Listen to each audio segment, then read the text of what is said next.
All right, welcome back. Gonna do a little review. I gotta get ready for work. I'm at the hospital tonight.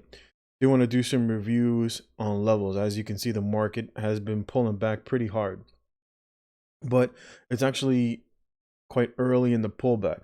So in terms of the Nasdaq, typically what's going to drive the market down is going to be the Nasdaq coupled with the increasing 10-year yield, right? So as you can see, like I said last time, that the low end for the Nasdaq was about 12.2. If the Nasdaq breaks 12.2, you're more likely going to see the Dow eventually, you're going to see the Nasdaq move down to potentially 10.8 in terms of a pullback. So in terms of a pullback for buying purposes, right? It's really only about 22% if we were to get there. We could see the market fall a little further back to about 30%, which would be about maybe 95, 9,600 in the NASDAQ. Not quite sure how quickly we're going to get there, but we could see the market slowly, drift down.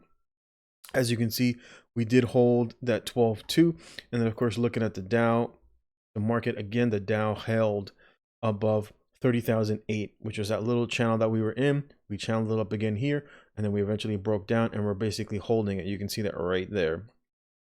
It's about 30,800. The next level down for the Dow is going to be about 30,200. Looking over at the SPYs, you see the same thing again, right? SPYs, where's the level? Level's right there at 375. It held.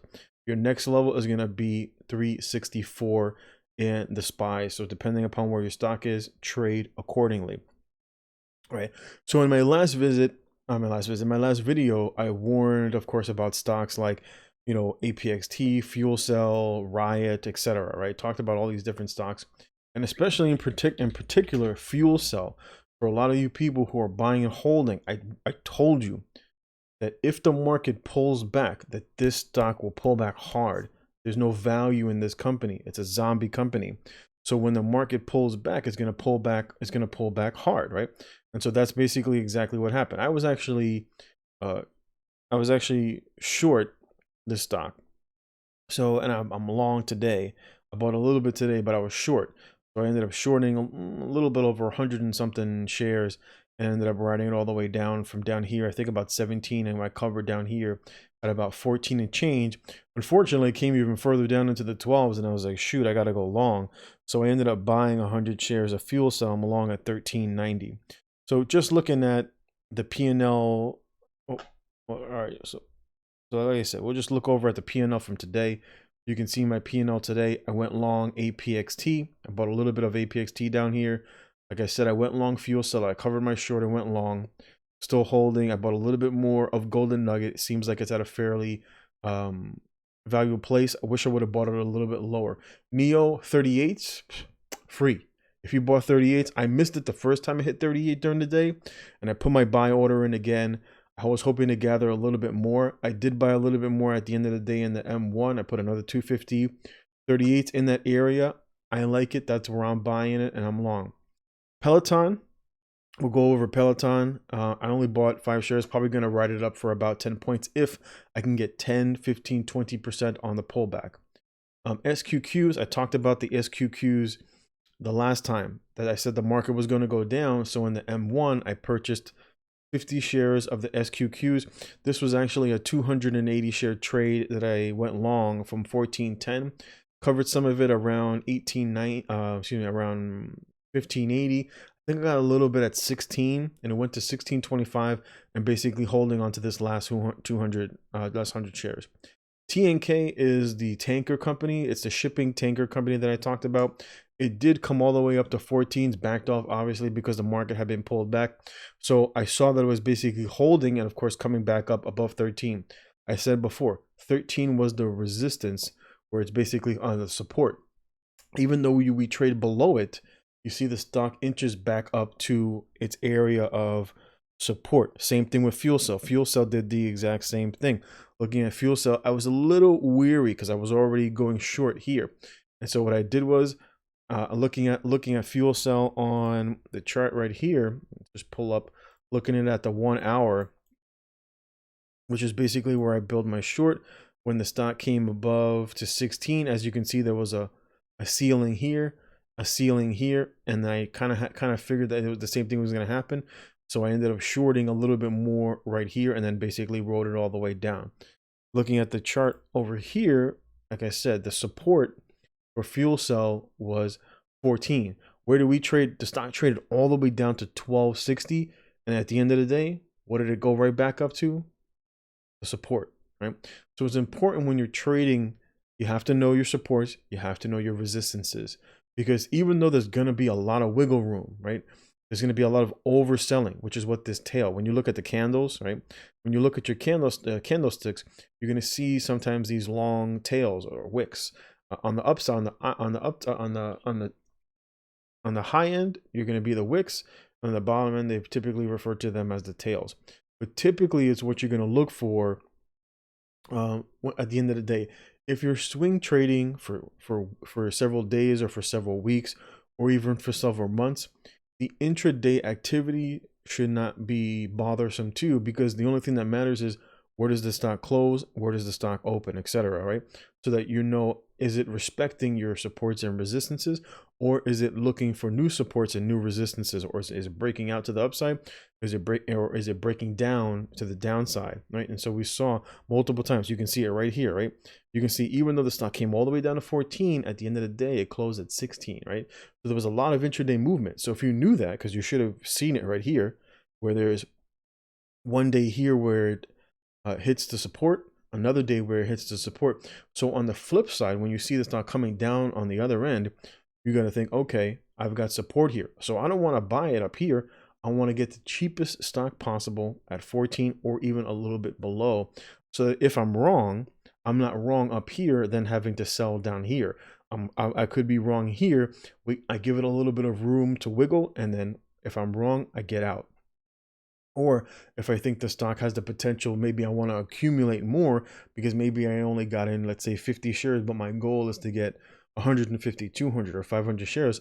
I'll wait to see where the stock settles, wait to see where the stock settles, for a little bit of a floor, and then start buying the position to the upside. So those are multiple ways to play it. The only thing that I looked at was right here. This was a little bit of a fake out, but again, you had to understand what direction was the NASDAQ going in, right? So we're looking at tech. We're basically looking at tech stocks. So even though we saw a close to the upside, you have to then look at the NASDAQ. You have to look at the sector and say, okay, I know the stock ended above 18, but what's the direction of the sector? What's the direction of interest rates that I know are going to drive down heavy tech stocks, right? Because they need the liquidity, they need the debt to basically expand. And so as that debt becomes more expensive because of rising interest rates, that means companies like this are going to take a back burner till interest rates become a little bit cheaper, or they're not going to borrow as much, which of course is going to impact how they're able to grow. So these are all the things that you have to keep into consideration when you're playing. There's the whole concept, you buy and you hold. From my experience, what I'm doing, you buy and hold solid companies that are either long-term growths, which means you have to wait for really big pullbacks of 30, 40, or 50% in pullbacks before you start buying those growth stocks like Apple, Microsoft, etc., right? Or you're dollar cost averaging into dividend stocks because you know you're going to get the monthly income from the stocks. Like, for example, looking at my portfolio, on the one day, I really wasn't down all that much, even though the market was heavily down about $190, made $21.60 in dividends. And where was that? Most of that money, where was that? Most of that loss? It was primarily in my risk portion, which is primarily, it's because of Alibaba and because of Salesforce, because I'm weighted. I've got about 5,000 or so in there for the most part, and that's typically where most of my losses. There was a little bit of a pullback from banks, and we saw primarily it was from here, from Alibaba, and where a lot of my biggest losses on the day so far, right? So looking back at the portfolio, as you can see for the day, not really all that much in terms of losses. As you can see, it was primarily from the risk portion of my portfolio. Looking at the portfolio, as you can see, holding up very well, because it's a very balanced portfolio that focuses more on passive income via dividends, and of course it has a good portion. I put about 20% that is allocated primarily for risk. And of course, I've got a little bit into finances, and all these stocks pay me dividends, right? So looking at my dividend portfolio, as you can see, ExxonMobil, oil is doing very well. Commodities during rising interest rates, during times where people are perceiving that there's going to be inflation, what's going to go up? Commodities like oil, right? Real estate. Companies like MO have been doing really well. I talked about food stocks, which is why I'm buying stocks like BGS, Wells Fargo, vaccine distribution, right? GlaxoSmithKline is getting involved with therapies for the virus. IBM, I talked about IBM. It was a good buying opportunity for me. Southern Electricity, right? Renewables. Abibai, women are always going to be injecting themselves. People are not getting married like they used to, so women have to look good for longer periods of times, which means companies like Abibai are going to do well. Abibai is a little expensive for me, right? So that's why I really haven't allocated that much money. Basically trading in a channel. The low end of the channel is about $100. I'm not quite sure if we're going to get there, but if it does, this is basically where I bought it the last time, hoping to get to 100s, but we're basically stuck in a channel. We could break out to the upside eventually, but for now, the stock is basically trading between 110s and what looks like 102s. You could sit there and buy and sell it if that's what you're interested in terms of swinging it. But for me, I would love for this stock to come down before I really start to allocate a little bit of money. Last thing that we're going to talk about. Oh, wait, we're going to do one more thing, right? SQQQs, right? So I talked about if the NASDAQ was going to go down, what was our hedge, right? So maybe in your portfolio, you're able to utilize puts or call options to basically minimize the downward momentum when the market comes down. And so instead of you just holding on to stocks that are taking losses, or that you're going to be holding on to these positions for a long period of time, you could either sell calls or sell puts, etc., so that you can basically make some of that money, so you have a little bit of income while you're seeing price fluctuations, which is why I went long the SQQs. The last thing that we're going to talk about is food stocks. I talked about this in my last video. I saw a lot of the stocks that were typically holding up. As you can see, things like General Mills, looking at Kellogg's up on the day, Coca-Cola not down 4 cents. And as you can see where my line is, you can see that we're having a little bit of support here at about $50. I would love to get the stock anywhere around here in the mid 40s. If it comes down, we could see it come down. If we get a really strong pullback in the market, I would love to back up the truck on companies like Kellogg's, Coca-Cola. What was the other one? FLO is another one. Really doesn't have a lot of movement, as you can see. Flat on the day, it pays a decent dividend. And of course, the last one was Tyson, and I did buy a little bit more of Tyson. I put another $250 into Tyson. Tyson holding below $70 today on volume. As you can see, nice big volume, above average volume, almost 2.5 times the average volume to the upside, up 3%. And of course, Tyson pays a little bit of a dividend, and we've got a little bit of some upside potential. On the short end, we could see about 15% over the next couple of weeks if you're looking for a short-term play on a stock that I perceive is going to move to the upside, as food is going to become more expensive. Tyson said that they are forced to have to raise their prices as a result of supply chain issues, etc. So we're going to see prices in meats start to go up. If we retest highs, we're looking at about 33, 34%, etc. in terms of gains. But if this is just a short-term play, you can take 12, 15% off of this company and maybe get a dividend or two during the time period. Or if you're looking to hold this, which I wish I would have bought it when it was down here in the 50s, but a little late to the party, but it is what it is. That's basically going to be it. Again, you can see my positions for what I'm holding. These are short-term plays for me to the upside. I'm not buying and holding any of these stocks. Like I said, APXT, if it gaps up a little bit, if I can make a point, I'll take it. Fuel Cell, if it comes up a little bit and holds those 14s, we might see a retest of 16, 17, 18. I'll sell it out. I'm not looking to hold this thing long term because I know the direction of the NASDAQ. The NASDAQ is going to be going down. Same thing with Golden Nugget. I might hold it a little bit. I don't have too much into it. But for the most part, a lot of these stocks are luxury stocks. And if people are crunched for money, they might not necessarily be out there gambling. NEO, I like NEO at 38. If it starts to come down a little bit more, I'll wait for a new floor and buy there. I like NEO on the long term. Peloton, Peloton, if I can get 10 points, if I make 100, 200 bucks, I'm out short-term playing. SQQs, I still perceive the market to be going down. I sold out of 182 shares that I had, a little bit to the upside. Let's see if we can just take a look real quick where I got out of most of my shares on SQQs. Let's go over to orders. We'll go to filled, and you can see SQQs. My sells here at 15.92. I sold 100 at 15.92, and I sold a little bit more right here at 15.50s. And so I was long at 14.10. So I clipped a point and a half, almost almost like $1.80 here.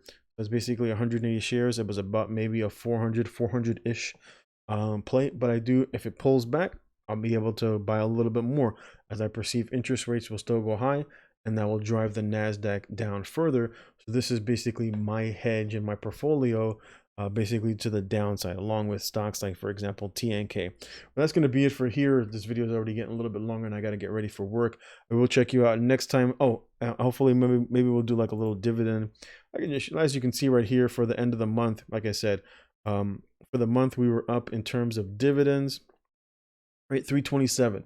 So even if I don't have any money to allocate to my portfolio, I know that on average I'm going to have at least about $300 coming into my portfolio that I'll basically be able to allocate where I see fit. Either I'll put, maybe 100 into growth, and then maybe I'll put 200 into dividends, so that it increases basically my income. And that's typically what I would recommend. You have a little bit of growth in your portfolio as stocks are going to start coming down. Wait for bigger pullbacks, 30, 40, 50%. Look for solid companies that actually make money, and not super speculative plays like, for example, Fuel Cell. Right? A lot of these speculative plays are like Fuel Cell, SNDL, ZOM. These are all speculative plays. These are all things where you can easily lose a lot of your money. But of course, when you know that companies, for example, like Salesforce, Alibaba, these companies make a lot of money. Apple, I would love to buy Apple anywhere below 100. But that's it for me and my valuation, and where I perceive stocks are going to go to, basically supports and resistances. And that's basically for me. That's it. Basically, I'm going to leave it here, as I got to get ready. Feel free to like, comment, and subscribe, and I'll check you out next time. Thanks for watching.